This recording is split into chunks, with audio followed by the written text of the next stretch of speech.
So today was the final day of Packers mandatory minicamp.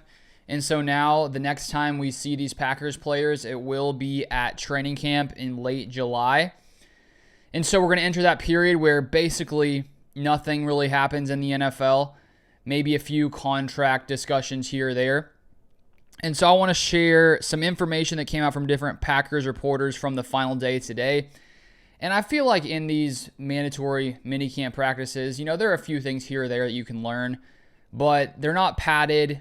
We're still a couple months away from, the battles that take place at training camp. Not that there isn't competition at, OTAs and minicamp, but it's hard to exactly know what to fully read into, what isn't actually that important. But there's a few different things we can take away from the minicamp.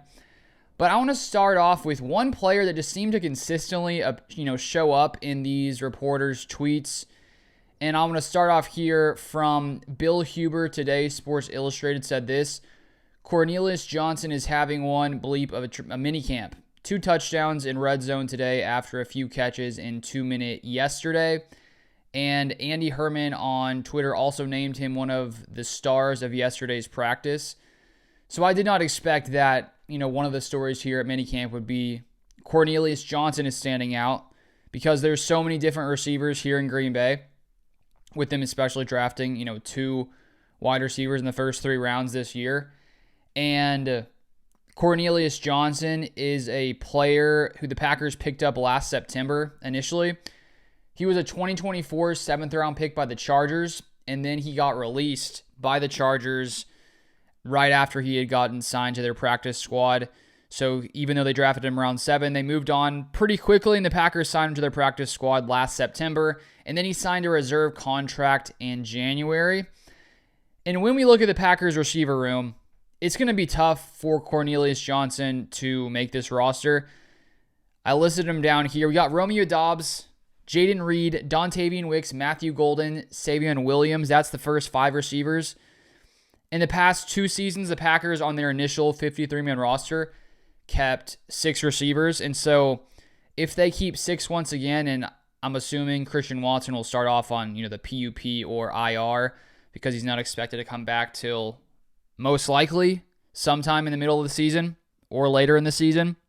And so if the Packers were to keep 6 again, and you take Christian Watson off this list, the Packers are going to keep Doubs, Reed, Wicks, Golden, and Savion Williams. So that leaves one more spot, and you have Mecole Hardman, Bo Melton, Malik Heath, Cornelius Johnson, Julian Hicks, and Sam Brown Jr. So for Cornelius Johnson to likely make this roster, he'll have to have a crazy good training camp. Not that he can't, it's just going to be tough considering there are some other guys here. Maybe the Packers keep 7 receivers. You never know what they could do. They've definitely done that in times past and in years prior. And so it's going to be a long road for him to actually make the roster, but his name keeps popping up from these reporters. And looking back at Cornelius Johnson, his RAS, relative athletic score, he's insanely athletic, 9.46. He's 6'2.5", 212 pounds, and he ran a 4.4440. And we know Brian Gutekunst, Packers GM, loves these really athletically gifted players. And that's probably one reason the Packers pursued him last September. I'm surprised he, left the Chargers so quickly, but they clearly didn't think that, they thought he was, or they didn't think they needed him, I guess, on their roster if they're willing to release him. So he's going to be one that's going to be interesting to watch to see if come training camp he continues to put together a lot of good days and maybe he vies for a roster spot. So that's one guy that just consistently popped up in lots of these reporters' tweets the past few days. And then a few more updates from today's minicamp practice. Andy Herman says, fantastic pass breakup by Nate Hobbs covering Golden in red zone 7-on-7. Golden looked like he had a step, but Hobbs skied to break it up. And so without Jaire, that makes this Nate Hobbs signing that much more important.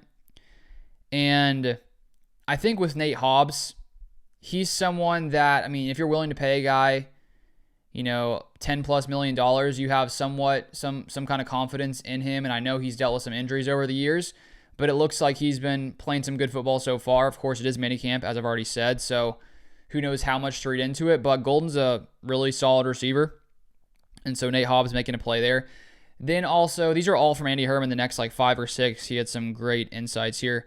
Kraft separates from good coverage from Simmons in red zone, 7-on-7s, and Love hits him in stride. Kraft took it in for the touchdown. I think Tucker Kraft could really take a huge step forward this year. He was already great last year, but it feels like, I think there's a lot in store for him this year as he continues to progress. Then another one from Andy Herman. For those wondering, Melton is lining up a lot at outside corner. Not just saying this, but he legitimately looks like he can hang so far. Definitely intrigued.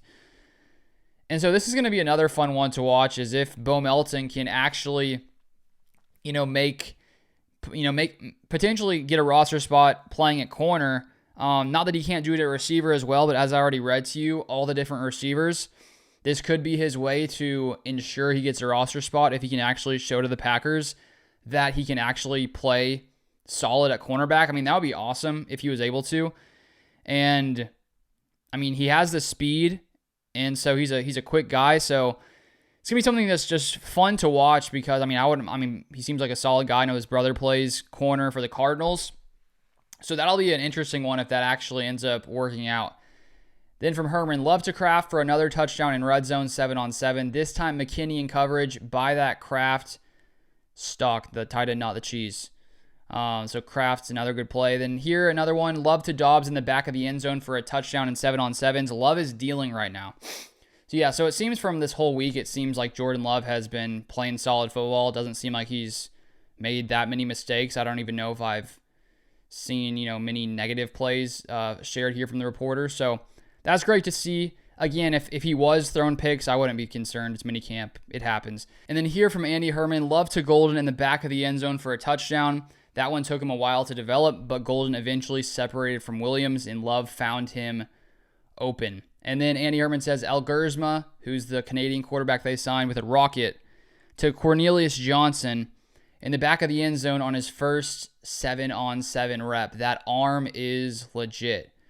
Elgersma is a guy that's going to be interesting to watch maybe coming into next season because Malik Willis could be gone after this year. And there's a chance Elgersma could be better than Sean Clifford potentially. So that's one to watch for the future potential backup job. Then finally, Weston Hodquist says, Brandon McManus just drilled a 58-yarder, allowing the Packers to skip their cat period at the end of practice. That'll do it for minicamp. So we probably won't get too much news about the Packers until training camp comes along, and I'll be sharing all the information that comes out there from these different reporters, and then we'll be close to the season starting, which is exciting.